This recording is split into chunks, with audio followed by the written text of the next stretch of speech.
as Joan said, there has been a lot of memories coming back to me in the last year, and I've kind of been one to be doing this based on a deep underlying knowing that I'm here to do this work, but I've never really had the opportunity to consciously know the reasons why and the lives that I've had and the experiences.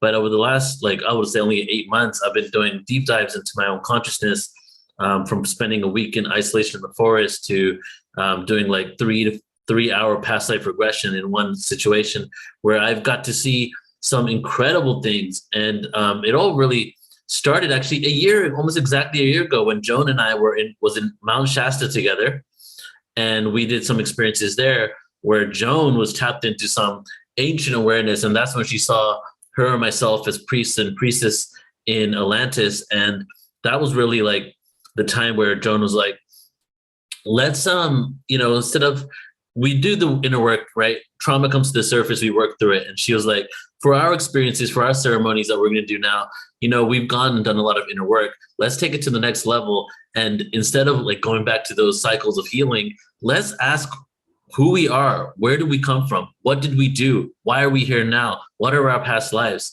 And that was kind of the beginning of it all, because I was calling that into my reality.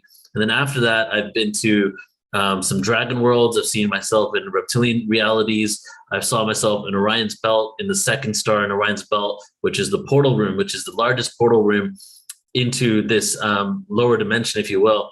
And I'll be doing a presentation on that at the Dragons Conference, in which we're going to basically go into that information a little bit more, which is really actually tied into all of this as well. So today's presentation, I think I will start with a poem for everybody here. And this one's called Just Like an Atlantis. And then we'll go ahead and start with my presentation. So are we one yet? Going back to source. No remorse when reinforce the course that we all endorse. Unconditional love. It's the highest vibration, a gift from above. Desolation of separation, we must be the ones to say this is enough. You see, the third dimension, it was meant to be tough. There is no captivity, so unlock the cusp, move away from hate and lust. Our thoughts begin to shift the earth's crust into a straight axis. Just like in Atlantis, stop causing damage and learn to manage self-realization. When people start to vanish and we change our intentions and we join the like-minded souls in the fifth dimension, this is the beginning of our oversoul mission. What is it that you envision for the future incarnations? The Christ consciousness has arisen. Tear the perception of being in this prison, this industrial system, slumber of opposites. Duality, where we get lost and forget how to circumvent and achieve liberation. But the curiosity won't last for long at all as we move to the aquatic age, break free from the third dimensional cage of limitations Freemasons being misplaced in. This illusionary reality. Governing authorities, there will be no more war. Co-create a love ambassador, open the doors. Life isn't supposed to be a chore. No getting on your knees, worshiping entities from the floor. The message is simple, man. We don't need to know anymore. We are the ones that we've been waiting for. We are the ones that we've been waiting for.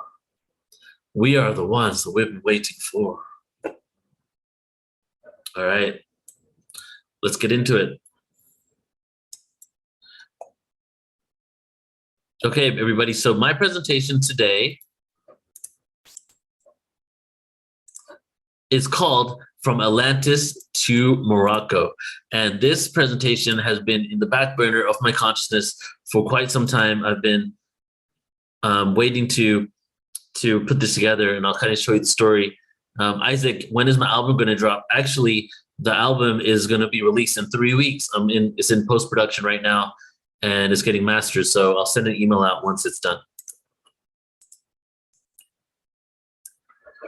From Atlantis to Morocco, guys, by Neil Gaur. And the reason why I'm doing this presentation from Atlantis to Morocco is because I spent a little bit of time in Morocco, a couple of trips down there. And now if we talk about Atlantis and where Atlantis was situated, and if we look at Plato's testimony, and then also other cultures in the world that talk about a great civilization that lived off the coast of Africa, off the coast of the Sahara, and into the Atlantic Ocean, you would think that Morocco would be probably one of the first resorts of the places that the Atlanteans will go through in order to get to Egypt, right? And I'm going to assume that you guys know some of these stories here, but I'll go deeper into it and piece together as we go through the presentation. But there's been, speculation and a belief that Egypt was a colony of Atlantis. And Thoth from Egypt, also known as Thoth the Atlantean, was an individual that traveled around the world after the fall of Atlantis and supposedly was part of Atlantis there and had taken these the Emerald Tablets and also information on how to rebuild civilization and took it around the whole planet. So if Egypt was a colony of Atlantis, why don't we include the rest of North Africa? Is it the case that the Atlanteans, when they left Atlantis and went into different parts of the world and went through North Africa into Egypt, that they skip over Morocco, Algeria, and the whole Sahara Desert? Or is there a possibility? Is there a possibility that the Sahara Desert, also known as the least excavated place on the entire planet, could have evidence of Atlantis? So my presentation today, we're definitely going to go a little esoteric, but we're also going to go factual and evidence-based archaeology. So I want to really provide a lot of information to not just be like Atlantis might have existed, but we're going to look into some of the evidence to suggest it existed and look at the existing myths around the world that we can piece together. We're going to piece together information in here that has never before been pieced together, right? It took me years and years of getting this together, exploring certain areas, going to places where, for example, Islam had taken over and no one even knew the stories of those areas anymore, interviewing and dissecting and going deep into the ancient culture there, and in order to piece together this information. So it's going to be an extremely new approach to kind of looking at Atlantis' connection to the modern state of Morocco and the Sahara Desert. So my journey to Atlantis, why am I even interested in it? Ever since I woke up to our true world histories, when I first woke up to all this information, 2001, my first question that I had was, what is the root of all religion? What is the root of all religion? That's what I wanted to know. Everything that I've ever created on Portal to Ascension started with that original question. And it was because I was raised Hindu. And as a Hindu, I was never told my religion was the only religion. I was open to every religion. I believed in Jesus. I believed in Moses. There was a lot of different faiths, and I saw all these similarities. So since I saw similarities, I was like, well, if we go back far enough, and if maybe a story like Adam and Eve is true, which, that's a whole other story. It's more like two different tribes that existed rather than two different humans, a woman and a male. If these stories are true, then can we go back far enough when there are lesser people on the planet that we all had a common faith that all faiths came from? So as I was exploring that, I found the Sumerian scriptures, but in parallel to me finding the Sumerian scriptures, I also came across the information on Atlantis, because the cycles of time and the fact that we have evolved and devolved in consciousness and we're going into a golden age was one of the first aspects of ascension that I came across. And when I came across the fact that we're going into golden age, I also heard information that we had already been in a golden age and Atlantis supposedly existed within it. So the first elements I became aware of when I became conscious, the mysticism and curiosity, what is our true history and how we've been lied to, made me dive deep into this topic. When I realized what I've been taught in school and the history in school was not even in alignment with everything I'm learning now, it made me start questioning, well, why have we been told this information? Who knows the truth? And can I piece together some of this truth for myself? So my curiosity got piqued. So I went deep into researching these ancient civilizations. So around 2002, these are some of the questions that I had. Well, my realizations and questions. Humans have been realization number one. Humans have been on Earth much longer than we've been told. We go through cycles of time and consciousness. We're able to go deeper into all these. There's a devolution and an evolution going on, right? We devolve to evolve. Could consciousness be connected to advanced ancient civilizations? Meaning, when we look at ancient civilizations and we look at the advancements of them, why do we automatically prescribe our level of advancement on what we need to perceive in the ancient past for them to be advanced? Why did they need to have a computer? Why do they need to have a computer chip? Why do we need to see certain technologies? Why are we looking for flying craft? Even though some of these civilizations probably did have that. It could advancements of the ancient civilizations be a consciousness advancement rather than a technological advancement.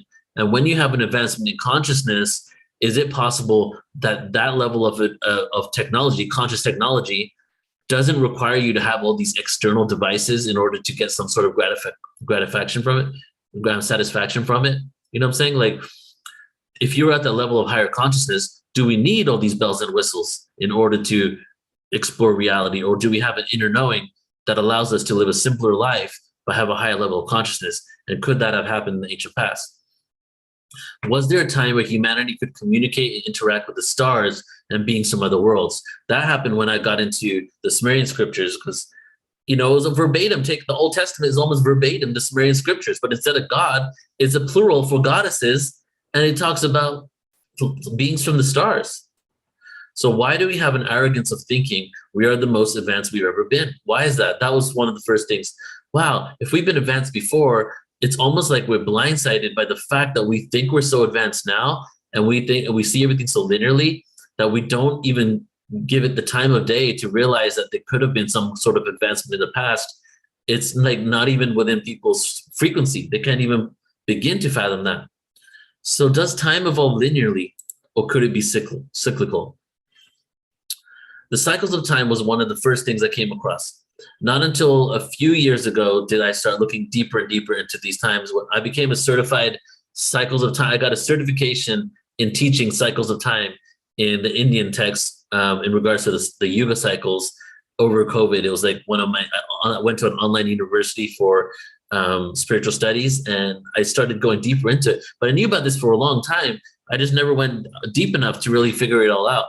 So I noticed in the early days that ancient scriptures from around the world would speak of times going in cycles, right? The Maya would speak about this, the Aztecs speak about this, the ancient Chinese scriptures, the Indian scriptures, the Hebrew scriptures, all talks about time being cyclical.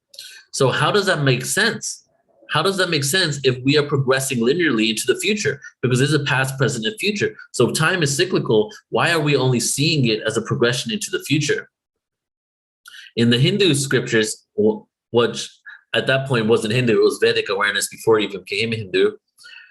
In Hindu cosmology, time is divided into 4 yuga cycles. Satya Yuga, which is the golden age, Treta Yuga, Dwapara Yuga, and Kali Yuga. Kali Yuga is the current age, and that's categorized by moral and spiritual decline of corruption, right? I don't have to explain that too much.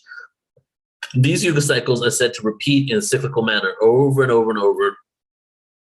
People have different timelines for this, but it's generally around 25,000 years to 26,000 years. And there's around 13,000 years of ascension, and then there's 13,000 years of descension. And you can see over here, this graph at the bottom is actually a really cool graph. If you guys look back at this, it actually has multiple cycles, the astrological cycle, the Vedic cycle, and the Mayan calendar cycle, all superimposed over each other. So the Mayans have something called a long count calendar. They developed a calendar system, including the long count calendar, which tracks time in cycles. The long count calendar consists of various units such as Batun, Katun, and Tun, and is believed to represent long cycles of time and significant historical events. And then we also have the astrological one that I just mentioned, which is the precession of the equinoxes.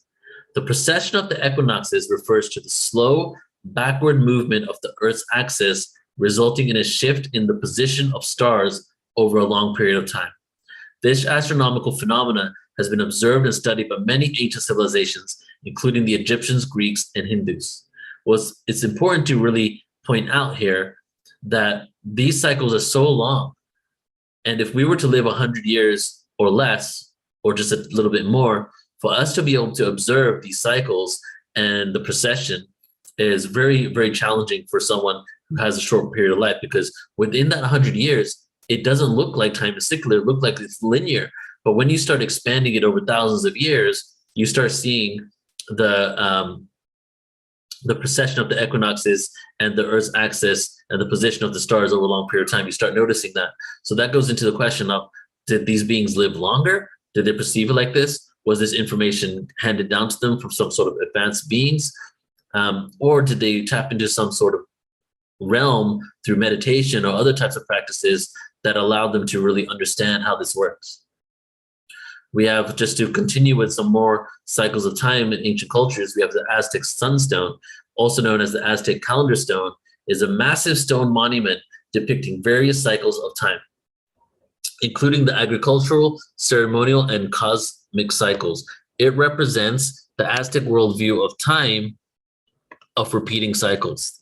And then, of course, one that a lot of people know, which is the Hopi prophecy. The Hopi people have a prophecy known as the 9 signs of destruction that refers to a series of cycles and events marking the end of one world age and the beginning of another, right? So even they're saying it, one age ends, the beginning of another. These signs are believed to herald significant changes around the world. And I probably don't have to tell you guys, I'm preaching to the choir here, but all these ancient civilizations were all talking about the same thing.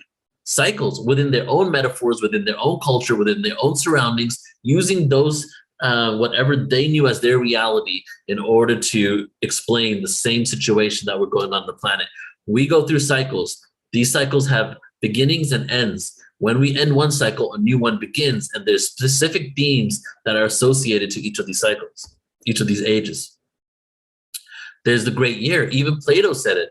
In Plato's philosophy, the great year, also known as the Platonic year, is a cycle of approximately 25,920 years. It is believed to be the time it takes for Earth's axis to complete a full rotation, precession of the equinox. So as this was occurring to me, as I was looking at the cycles of time, the information I was getting created more questions for me. So what we're doing, the way I've done this presentation is it's kind of like, even though it's a lot of information, it's kind of a timeline of progression from 2001, 2002 up until present moment and all the different information that came to me. So as I was really deep into the cycles of time info, I started having more questions. Well, does the short lifespan we have on Earth limit us to only being able to perceive time as linearly, since we do not remember our past accomplishments? We do not remember our past advancements. And not to forget, the theme of amnesia. That's so funny. Not to forget the theme of amnesia. Within the Kali Yuga, is the theme of amnesia within the Kali Yuga not allowing us to remember the advancement of our past? Does our limited perspective and lower consciousness inhibit us from realizing we are going in cycles and have the ability to break free from them? And the question of them all, did the Earth reset after a great flood, wiping out so many advancements that the stories of the ancient world went from a reality to a myth? And was this Noah's flood, right? This was also around 2002, 2003, when I found out about the Epic of Gilgamesh. There's all these flood stories everywhere in the world. Was Noah's flood story the same as these other flood stories? And did we not only suffer amnesia, fall from grace, and have a shorten our lifespan, all these things stacked on top of each other, but also was there a great flood that literally traumatized us so deeply that it became a huge myth of the echoes of the past, of this great flood that existed, but maybe it was based on some reality. And at this point, I'm completely convinced it was, and there's enough evidence on the mainstream even, right now what's going on in the world, like this information is becoming mainstream, that there was a great flood, a deluge. I'm not going to go over all of these. I'll just speak on a few here. But we have great floods in almost every ancient culture. Mesopotamia, the Epic of Gilgamesh, an ancient Sumerian tale recounts devastating floods sent by the gods.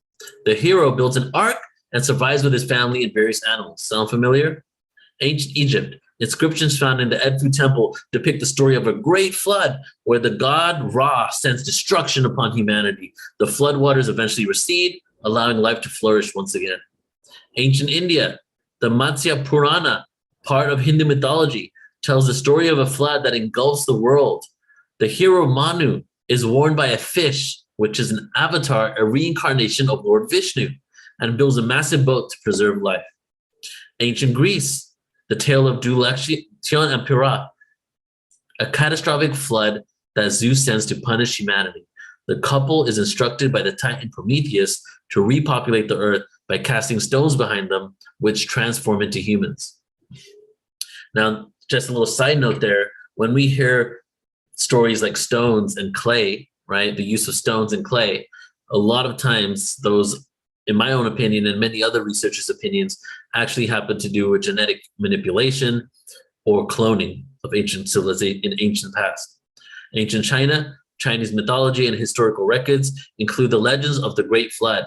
The Emperor Yu successfully manages the floodwaters through extensive engineering and water control measures, earning him the admiration and trust of his people. And the ancient indigenous Americans, numerous Native American tribes have flood stories in their oral traditions. And there was hundreds of indigenous tribes in the Americas. And many of them, if not almost all of them, had a flood story. These tales often feature a deity or supernatural being warning a chosen few to build a vessel or find refuge to surviving the deluge. When I was figuring this out, and it was just like, okay, wait a second. All these ancient civilizations, there's monotheistic religions, there's pagan religions, there's this indigenous wisdom.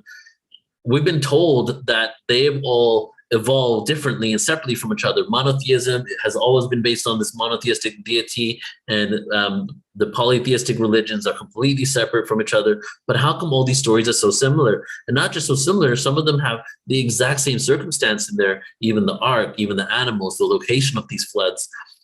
Is there some sort of commonality that we can find by looking into these flood stories? I'm not going to read these ones because there's just so many here, but we have the ancient Persia, Zoroastrian texts talk about the flood, the mention of the myth of Yima and the flood. We have ancient Israel in the Hebrew Bible. Of course, this one, everybody probably knows of the story of Noah's Ark and the Great Flood. Ancient Mayans, the Popol Vuh, the Mayan creation myth includes a flood event. The gods create multiple failed human beings. The gods create multiple failed human beings until finally fashioning humans out of maize dough. Another cloning or genetic manipulation story. However, these humans angered the gods, leading to a destructive flood. Reset. Ancient Babylon. The epic in ancient Babylon describes a flood sent by the gods to exterminate humankind. And ancient Australia, the Aboriginal story. Flood stories are found in the Aboriginal Dreamtime stories and traditions where ancestral beings shape the land and environment. These narratives are often highlighted the transformative power of water and its impact on the creation of the landscape. The Earth's landscape, the Earth's features, the way everything is structured, the way the land is, the way the oceans are, has shifted more times than we could even research and find out. The mainstream is now realizing that the face of the Earth has shifted so many times that we need to really put this into account when we start looking at ancient civilizations and pole shifts and the populations of Earth, migration routes and things like that. And I'm definitely not going to read these ones, but just to let you know how deep the flood stories go, I've added another 26 of them here, okay? I'll leave this on for a second, just so when you watch this replay, you can pause it, look back. The Hurrian, the Hittites, the Norse, the Finnish, the Russians, Lithuanians, Estonian, Latvian, Welsh, Cornish, Irish, Scottish, Phoenician, Canaanite, Nubian, Ethiopian, Maori, Polynesian, Hawaiian, Tahitian, Navajo, Iroquois, Inuit, Korean, Japanese, Vietnamese, Indonesian, Burmese, all of them. And there were many more. Okay, I just pulled down a few of them. So here's my question to you guys. Could there be a collective trauma that humanity went through that involved a great flood that wiped out an advanced global civilization? Is there a possibility, right? Because many conventional people, after even knowing all the stuff that we just said, still don't even believe that there could have been a great civilization that got wiped out from this. And as a matter of fact, the evidence suggests yes. There is something called the Younger Dryas period, a climactic event that occurred approximately 12,900 to 11,700 years ago during the final stages of the last ice age. It is named after a cold-tolerant flower called Dryas octopetala, if I said that right, octopetala, which flourished during periods in parts of Europe and North America. The Younger Dryas was characterized by a rapid and severe cooling of the Earth's climate, resulting in a return to near glacial conditions. It followed the relatively warmer period. Robert Schoch, who we've had many times on Portal to Ascension, speculates through his research that there were solar flares that contributed to this, whereas other research, such as Graham Hancock, believes it was an asteroid impact. The end of the Younger Dryas coincided with a period of significant global climate change, including rising sea levels due to melting ice sheets. These environmental changes could have resulted in flooding in certain regions.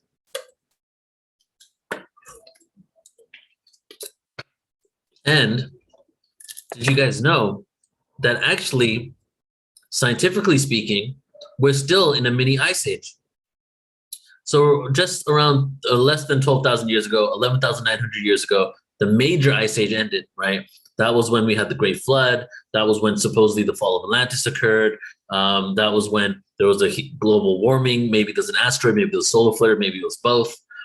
And after that occurred, we still remained in an ice age, but now we're in a mini ice age. So the warming of the planet isn't just connected to, what we've been told the warming is, but is definitely also part of the fact that the mini ice age is also on its way out. When we talk about Atlantis, we have to talk about Plato, because he's like, other cultures never even called it Atlantis. He's the one who got the information from who he said was originally from Egypt about the civilization of Atlantis, right? So much of what we know, the circular structure of the city, the main city, the location of Atlantis, and the type of people were there, and their technology comes from Plato. According to the accounts given by Plato, who first mentioned Atlantis in his dialogues, Atlantis was said to have existed 9,000 years before his own time, around 11,900 years ago. Plato described Atlantis as an advanced civilization that existed beyond the Pillars of Hercules, commonly associated with the Strait of Gibraltar. He mentioned that Atlantis was a dominant maritime empire until it faced a catastrophic event and sank. And just to show you guys, I put in a map here, a map of the ancient world, if you will, and then a map from Google Maps. You can see here, let's look at the first one, the ancient world. This is the area in which Plato was speaking about.